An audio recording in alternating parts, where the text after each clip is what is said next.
기록되어 있지 않습니다. 고린도전서 15장 21절 22절에 보면은 사망이 사람으로 말미암아 죽은 자의 부활 말미암았으니 죽은 자의 부활도 사람으로 말미암은도다. 아담 안에서 모든 사람이 죽은 것 같이 그리스도 안에서 모든 사람이 삶을 얻으리라. 그리고 나서 첫사람 아담은 산령이 되었다는 것 같이 마지막 아담은 살려주는 영이 되었나니. 이렇게 하면서요, 신약성경은요 점차적으로 생명의 길을 제시하고 있습니다. 그리고 요한복음에 이르러서는 예수님 그 자체가 생명이라고 말씀하고 있습니다. 요한복음 5장 24절에 보면은 내가 진실로 진실로 너희에게 이르노니 내 말을 듣고 또 나를 보내신 이를 믿는 자는 영생을 얻었고 심판에 이르지 아니하나니 사망에서 생명으로 옮겨지니라. 너희가 성경에서 영생을 얻는 줄을 생각하고 성경을 상고하거냐 이 성경이 곧 내게 대하여 증거하는 것이로다. 요한복음 5장 39절이고요. 요한복음 6장 33절에는 하나님의 떡은 하늘에서 내려 세상에게 생명을 주는 것이니라 이렇게 되어 있고요. 요한복음 11장 25절 26절에는 나는 부활이요 생명이니 나를 믿는 자는 죽어도 살겠고 무릇 살아서 나를 믿는 자는 영원히 죽지 아니하리라. 그리고 요한복음 14장 6절에는 아까도 말씀하셨듯이 내가 곧 길이요 진리요 생명이니 나로 말미암지 않고는 아버지께로 올 자가 없느니라 이렇게 말씀을 하고 있습니다. 그래서 요한복음 전체에서는 전체적으로 생명에 대한 얘기가 가득 차 있고요. 그 생명 그 자체이신 분이 바로 예수 그리스도라는 것을 명확하게 계시하고 있습니다. 그리고 사도 바울은 그의 서신서를 통해서요, 생명나무 길에 이르는 방법을 아주 구체적으로 얘기하고 있습니다. 로마서 8장 3, 4절에 보면은 율법이 육신으로 말미암아 연약하여 할 수 있는 그것을 하나님이 하시나니 곧 죄를 인하여 자기 아들을 죄 있는 육신의 모양으로 보내어 육신의 죄를 정하사 육신을 쫓지 않고 그 영을 쫓아 행하는 우리에게 율법의 요구를 이루어지게 하려 하심이니라.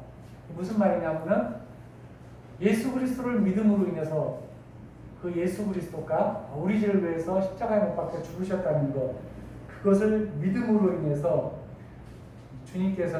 하나님께서는 우리의 죄를 보지 않으시겠다는 겁니다. 로마서 5장 9절에서 9절 10절에 이렇게 기록되어 있습니다. 그러면 이제 우리가 그 피를 인하여 의롭다 하심을 얻었은즉 더욱 그로 말미암아 진노하심에서 구원을 얻을 것이니 곧 우리가 원수 되었을 때에 그 아들의 죽으심으로 말미암아 하나님으로 더불어 화목되었은즉 화목된 자로서는 더욱 그의 살으심을 인하여 구원을 얻을 것입니다. 자, 아담의 범죄 이후로 인해서요 생명나무의 길이 막혔는데요, 예수님께서 세상에 오셔서 생명나무의 길을 다시 여셨습니다.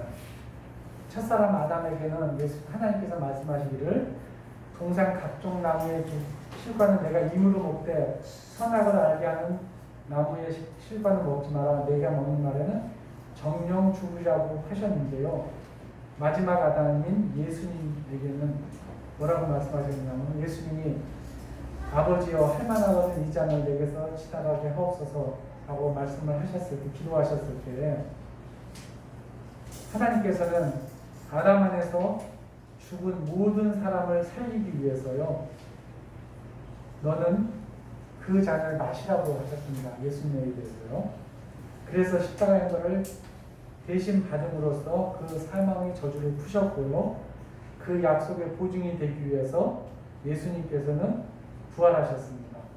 그래서 예수님 안에 있는 모든 사람이, 그 안에 있는 모든 사람들이 다 생명을 얻게 되었습니다. 자, 이제 마지막에 예수님께서는 그 생명나무의 길을 여시기 위해서요, 마지막 사탄과 전쟁을 치르실 것입니다. 사탄이 이 세상에서 살아서 활동하면요, 생명나무의 길을 다시 막아야 하는 사태가 벌어질지 모르기 때문입니다. 그래서 세상 마지막에 있을 사탄과의 전쟁은 실제로 예수님께서 생명나무의 길을 열기 위한 전쟁입니다. 요한계시록 20장 7절에서 10절에 있는 말씀이거든요. 예수님께서는 사탄과의 전쟁에서 승리하신 후에요, 구름과 화염검으로 막았던 그 생명나무의 길을 다시 여실 것입니다. 그래서 모든 피조물이 함께 회복될 것이고 하나님의 창조는 다시 완전함으로 이루어질 것입니다. 이게 로마서 8장 9절에서 19절에서 23절에 있는 말씀이거든요. 모든 피조물이 인간의 범죄를 인해서 한탄한다고 이렇게 기록이 되어 있습니다. 요한계시록 22장 2절에서 3절에 보면은 강 좌우에 생명나무가 있어 12실과를 맺히되 달마다 그 실과를 맺히고 그 나무 잎사귀 들은 만국을 소성하기 위하여 있더라. 다시 저주가 없으며 하나님과 그 어린 양의 보좌가 그 가운데 있으리니 이렇게 되어 있습니다. 그러면서 성경의 마지막에는 뭐라고 되어 있냐면요, 생명나무로 향하는 그 길을 다시는 막지 말라고 얘기를 하고 있습니다. 그러면서 끝을 내고 있죠. 요한계시록 22장 18절에서 19절에 보면은 내가 이 책의 예언의 말씀을 듣는 각인에게 증거하노니 만일 누구든지 이것들을 위해 더하면 하나님이 이 책에 기록된 재앙들을 그에게 더하실 것이요 만일 누구든지 이 책의 예언의 말씀을 책에서 제하여 버리면 하나님 이 책에 기록된 생명나무와 이 거룩한 성의 창념을 제하여 버리시리라 이렇게 기록되어 있습니다. 작게 보면 요한계시록에 있는 말씀이지만요, 크게 보면은 생명나무이신 예수 그리스도께로 향하는 길을 막는 자에 대한 경고이며 저주입니다. 그래서 구약성경 마지막에서요, 말라기 4장 6절에서 희망을 전할 때 신약성경의 마지막은 역설적으로 저주를 전하고 있습니다. 그래서 성경은 하나님께서 쓰신 책이라는 것이 명백하게 드러나 있습니다. 참으로 역설적이고 기막힌 개조죠. 자, 하나님이 사람을 창조하시고 아담에게 모든 것을 다 허락하셨지만은 오직 하나의 선과하게 지식나무 실과만 먹지 말라고 그런 법을 주셨듯이요, 이제 육신으로 그 모든 법을 완성하신 예수님께서 사람들에게 단 한 가지의 법을 주셨습니다. 그것은 생명의 성령의 법이라고 말씀하시고요, 그에 대한 죄에 대해서만 하나님께서 심판하시겠다고 말씀하셨습니다. 창조주께서는 다시 한번 우리에게 양자택일을 하라고 말씀하십니다. 믿고 구원을 받든지 아니면 거절하고 형벌을 받든지. 자, 로마서 8장 1절에서 2절에 이렇게 기록되어 있습니다. 그러므로 이제 그리스도 예수 안에 있는 자에게는 결코 정죄함이 없나니 이는 그리스도 예수 안에 있는 생명의 성령의 법이 죄와 사망의 법에서 너를 해방하였습니다. 그가 와서 죄에 대하여 의에 대하여 심판에 대하여 세상을 책망하시리라. 죄에 대하여라면 저희가 나를 믿지 아니하며, 이게 요한복음 16장 8절에서 9절에 있는 말씀입니다. 이 법에서는요, 생명을 얻기 위해서는 예수님 앞으로 나오라고 얘기를 하고 있습니다.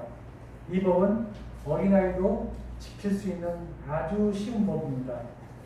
그런데 자아가 가득 찬 어른들에게는 정말 어려운 법이죠. 이사야서 55장 1절에서 3절에도 값없이 오라고 성경에는 기록이 되어 있습니다. 그러므로 왜 성과하게 지식나무를 만들어서 인간이 범죄의 길을 가게 했는지 이해할 수 없다고 말하는 사람들은요, 어떤 사람들이냐 그러면 예수님을 믿지 않아도 모든 사람에게 영생을 줘야 한다고 억지를 부리는 사람들입니다. 피조물이 조물주를 섬기는 것은 당연한 이치이며 그 사람에 대한 척도가 처음에는 성과하게 지식나무 열매를 먹지 않는 것이었고, 지금은 내가 율법을 통하여 죄인임을 깨닫고 생명이신 예수 그리스도를 나의 구세주로 받아들이는 그것 하나입니다. 그것 하나만 우리가 믿으면 되는 거죠. 그래서 요한복음 20장 31절에 보면은 오직 이것을 기록하면 너희로 예수께서 하나님의 아들 그리스도이심을 믿게 하려 함이요 또 너희로 믿고 그 이름을 힘입어 생명을 얻게 하려 함이니라 이렇게 기록이 되어 있습니다. 자, 이제 제가 두 가지 오해를 좀 풀어야 되겠는데, 앞에서 우리가 조금 오해하는 부분이 있는데요. 첫 번째가 뭐냐면은 제가 성과학의 지식나무가 하나님이 인간을 얼마나 사랑하는지 알기 위한 잣대였다고 얘기를 하고 있습니다. 그런데 하나님은요, 단지 사람이 하나님을 얼마만큼 사랑하느냐, 그것을 시험하기 위해서 성과학의 지식나무를 만드신 것이 아니었습니다.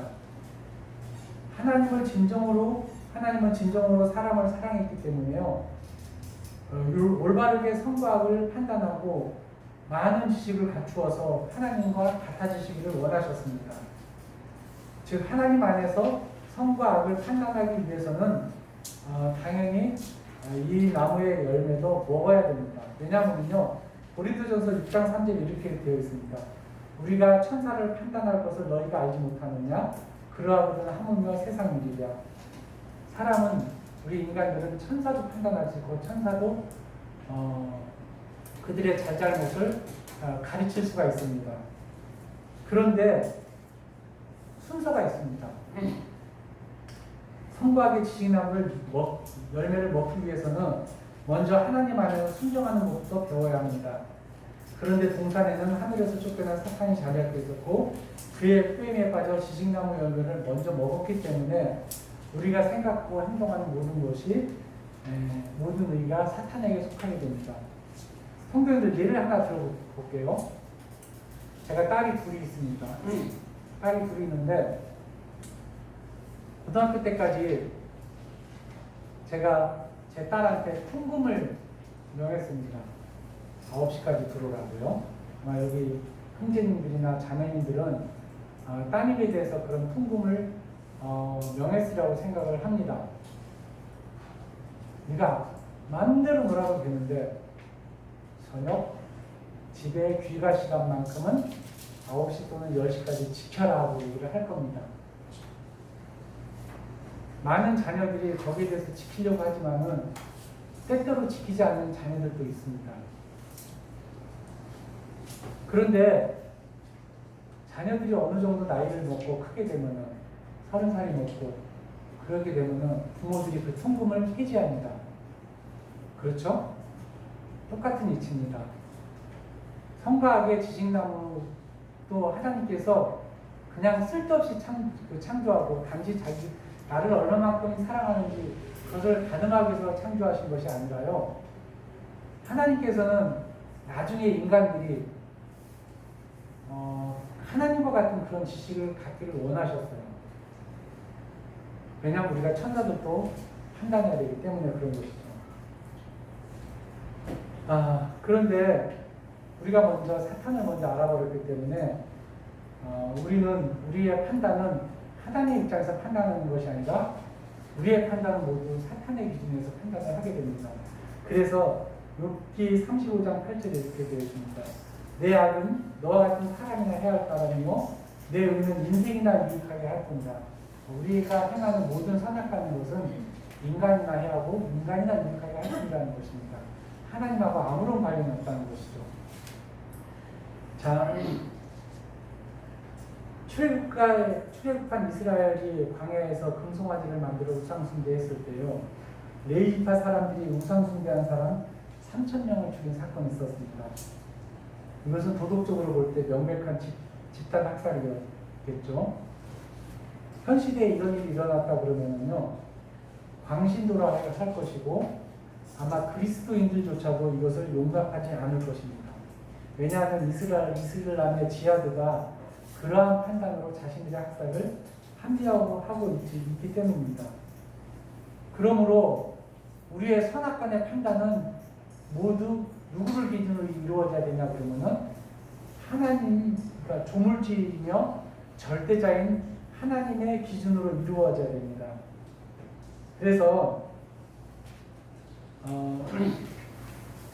우리가 우리의 판단이 바로 그렇게 하나님의 입장에서 이루어져야 된다는 것이죠. 여호와를 경외하는 것이 지식과 지혜의 근본이기 때문에 인간은 먼저 하나님을 아는 지식에서 자라가야 하고 하는데도 불구하고 아담은 하나님을 알기 전에 바로 사탄 안에서 지식나무 열매를 먹어서요, 그 안에서 선과 악을 판단하고 지식을 얻었던 것입니다. 그래서 하나님께서는 그들이 영생을 할까, 그래서 영생을 할까 두려워서 생명나무의 길도 막으셨던 것입니다.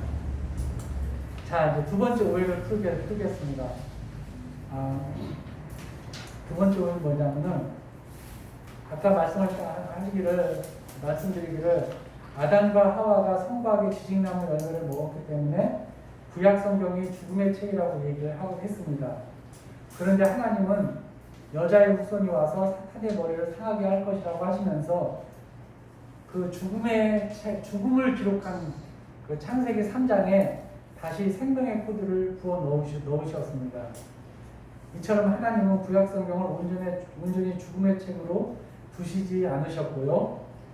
그 사람들이 성과하게 지식나무에만 머물러서 하나님을 비난할 때 하나님께서는 구약 성경 곳곳에 생명 코드를 넣어 두셨습니다. 그래서 사람들은 하나님에 대해서 비난을 하고 그럴 때에 그리스도인들, 특히 구원받은 사람들은 이 구약 성경을 곳곳에 읽으면서 그곳에 있는 생명의 코드를 우리가 확인해야 될 것이라고 저는 생각합니다. 아까 읽었던 이사야서 53장에도 이사야서 말씀이 계속 그 저주하고 심판하고 이런 것만 되어 있는데요. 이사야서 55장에 보면은 아까도 말씀드렸듯이 그 너희는 물로 나오라 하고 했던 그 말씀도 역시 생명의 코드인 것입니다. 즉 율법이 죽게 하는 의문의 법이지만은 그 율법이 우리를 그리스도의 길로 인도하는 몽환선생이 되어서 의롭게 하는 일은 내 힘이 아니라 오직 믿음으로만 가능하다는 깨달음을 제시하고 있는 것입니다. 그래서 이것도 역시 우리를 몽환선생에 대해서 인도하기 때문에 이 율법 자체가 역시 생명의 코드가 되는 것입니다. 그래서 우리가 구약 성경을 읽어가면서 이러한 생명의 코드를 찾아보는 것도 성경을 읽을 때 또 다른 즐거움이 될 것이며 그 생명의 코드를 발견할 때마다 하나님의 놀라운 섭리를 다시금 깨달아 알게 될 것입니다. 그러므로 구약도 역설적으로 죽음의 책이 아니라 생명의 책인 것입니다.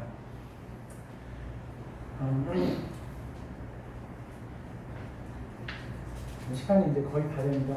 할 얘기가 많은데 나머지는 한번 읽어보시고요. 이제 우리가 거듭남이라는 것을 한번 생각을 해봐야 될 텐데요. 사람이 어떻게 해서 거듭나는 거죠? 자, 여기에 이제 호랑나비가 있습니다. 호랑나비가 있는데요. 호랑나비가 애벌레가 되기 위해서는 호랑나비가 알을 낳았어요. 이 알이 애벌레가 되기 위해서는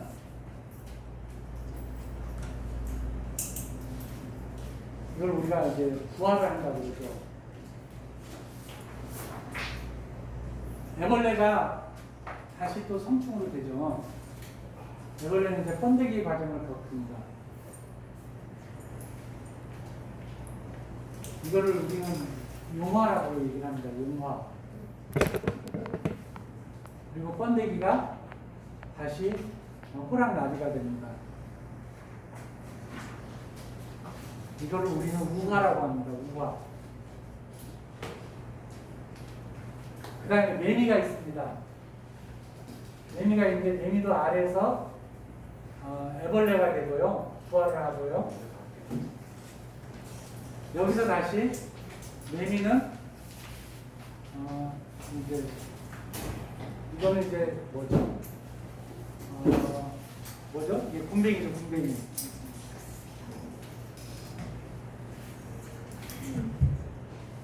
군뱅이라고 그러죠. 군뱅이에서 매미로 됩니다. 이거를 우화라고 합니다. 매미는 불완전 멘트를 하기 때문에 번데기의 과정이 없죠. 사람도 똑같습니다. 사람도 난자가 있으면은 여기서 아이가 태어나죠. 아이가 태어났는데 이것을 우리는 뭐라 그러죠? 처음남이라고 얘기를 합니다. 남자는 아버지의 정자를 만나다니 이 처음 남의 과정을 겪을 수가 있죠. 그런데 아이가 우리는 이제 어른이 되었고 여기까지 보통 사람들은 여기서 끝나는 걸 알고 있습니다. 우리는 거듭남이라는 것을 알고 있죠. 그래서 주님과 함께 영원한 천국에서 다시 살게 되는 것입니다.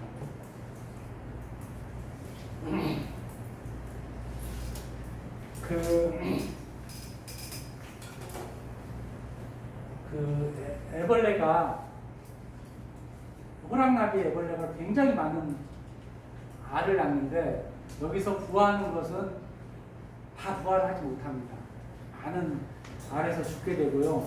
애벌레에서 다시 번데기의 과정을 겪는 경우도 실질적으로 많은 애벌레가 잡혀서 죽기도 하고요. 그러면서 호랑나비로 가는 과정은 극히 일부만 호랑나비가 되거든요. 사람도 똑같습니다. 난자가 여자의 태중에 있을 때는 약 한 700만 백의 예비군을 가지고 있지만은 태어날 때는 여인이 태어날 때는 약 100만 개가 남아 있고요. 사춘기에는 한 40만 개로 줄어들게 됩니다. 그 중에서 난자로 성장하여서 배란되는 것은 평생 500개도 되지 못하고요. 정작 배란이 되었다 하더라도 정자와나 생명으로 탄생되는 난자는 우리가 알다시피 아이로 태어난 것은 10명도 되지 못하고 나머지는 다 용도 폐기가 됩니다.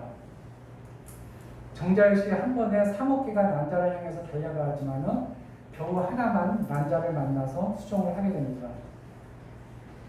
비록 탄생은 내 선택이 아니었지만은 이처럼 처음 태어나는 것은 수많은 경쟁 속에서 간절한 염원으로 이루어졌습니다. 이렇게 간절한 염원으로 이루어졌기 때문에 사람들은 죽기를 두려워합니다. 그런데 살기를 원한다고 모든 사람이 죽음에서 벗어날 수는 없습니다. 왜냐하면 모든 생명은 창조주께 속했기 때문입니다. 구원받지 않은 사람들은 창조주를 향하여서 내가 원하지도 않는데 자기 마음대로 나를 탄생시켜서 지옥에 보낸다고 원망할지 모르지만요, 지옥으로 가는 것은 창조주이나 하늘의 하나님을 바라보지 않고 여기서 말했던 곤충의 애벌레처럼 땅만 바라보면서 사탄을 쫓았기 때문에 그렇습니다. 애벌레가 번데기를 거쳐 나비가 되듯이 사람도 땅에서의 삶이 전부가 아니라 이 죽음 너머에 영원한 삶이 있습니다. 거듭나기 위해서는 어떻게 해야 될까요? 처음 남은 난자가 정자를 만나야 되듯이 거듭나기 위해서는 이 하나님의 말씀을 우리 사람들은 만나야 됩니다. 3억 개의 정자가 난자를 향해서 가서 단 하나만 임신을 시켰듯이요, 우리 그리스도인들은 정말로 이 많은 말씀을 가지고서 이 세상 사람들한테 전달을 하고 전하거든요. 그런데 그 많은 사람 중에서, 그리고 그 많은 말씀, 무수하게 외쳤던 그런 말씀 중에서 말씀을 받은 사람들은 아주 극히 일부분에 불과합니다.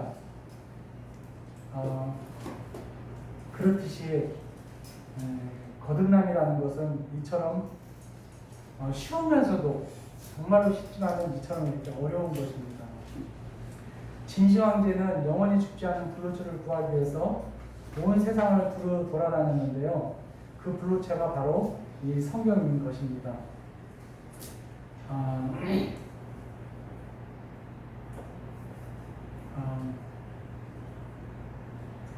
처음 남이 내 선택이 아니라 종물주의 간절한 염원으로 이루어진 것인지는 모르겠지만요, 그 탄생을 영원한 행복으로 만들기 위해서는 우리가 썩지 아니하는 하나님의 말씀을 가지고 받아들이고 거듭나야 되는 것입니다. 그래서 피조물은 어떠한 처지에 처하더라도 종물주를 향하여 처음 남을 원망할 것이 아니라 거듭남을 통하여 영생에 들어가는 기회를 주신 것에 감사해야 하고요, 그리고 스스로의 선택하는 거듭남을 통하여서 창조의 진정한 목적인 영원한 생명에 들어가야 되는 것입니다.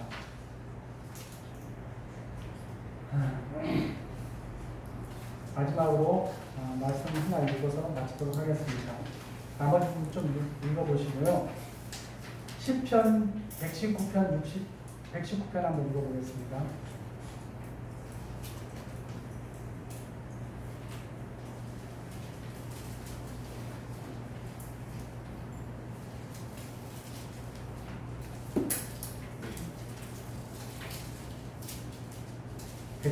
편 67.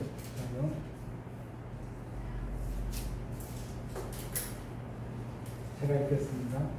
고난당하기 전에는 내가 그릇 행하였더니 이제는 주의 말씀을 지키나이다. 주는 선하사 선을 행하시오며 주의 윤례들로 나를 가르치소서. 교만한 자들이 거짓을 지어 나를 치려 하였사오나 나는 전심으로 주의 법도를 지키리이다. 그들의 마음은 살쪄서 기름덩이 같으나 나는 주의 법을 즐거워하나이다. 고난당한 것이 내게 유익이라. 이로 말미암아 내가 주의 윤례들을 배우게 되었나이다. 이렇게 되었습니다.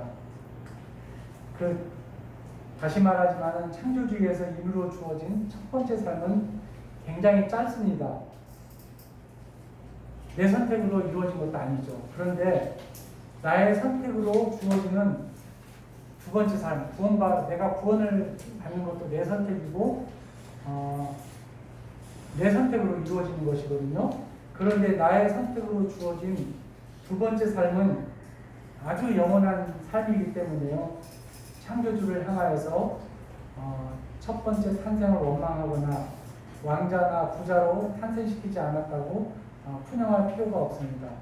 창조주에서 주어진 첫 번째 탄생은 영생을 준비하는 아주 짧은 삶이기 때문입니다. 그래서 우리 인간들은 조물주를 더 많이 생각할 수 있는, 그래서 구원의 기회와 상급을 받을 기회가 더 많이 주어지는 그런 가난하고 비참한 탄생과 인생의 고난에 대해서 오히려 하나님 앞에 감사해야 할 것입니다.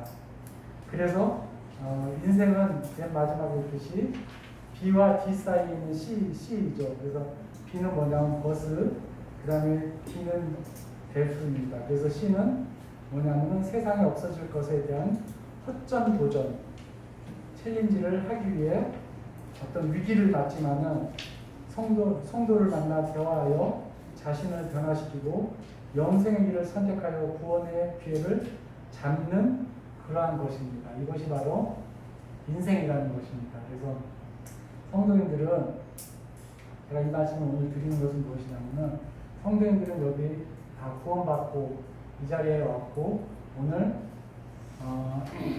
내일이 추석임에도 불구하고 예배를 드리러 오셨습니다. 그것은 뭐냐 그러면은 우리에게 영원한 삶, 그냥 잠깐 사라졌다 없어지는 그런 삶이 아니라 우리에게 영원한 삶을 주신 예수 그리스도를 찬송하러 오고 그분에게 감사하기 위해 오신 것이죠. 그래서 이렇게 생각을 한다 그러면은 이것이 결코 하찮은 것이 아니라 정말로 놀라운 일이라는 것을 성도님들은 깨달아 알았으면 좋겠다는 생각이 들어서 길지만은 이렇게 제가 말씀을 가지고 나왔습니다. 마치도록 하겠습니다. 기도하고 마치도록 하겠습니다. 하나님 아버지 감사합니다. 오늘 주 예수 그리스도께서 이 세상에 오셔서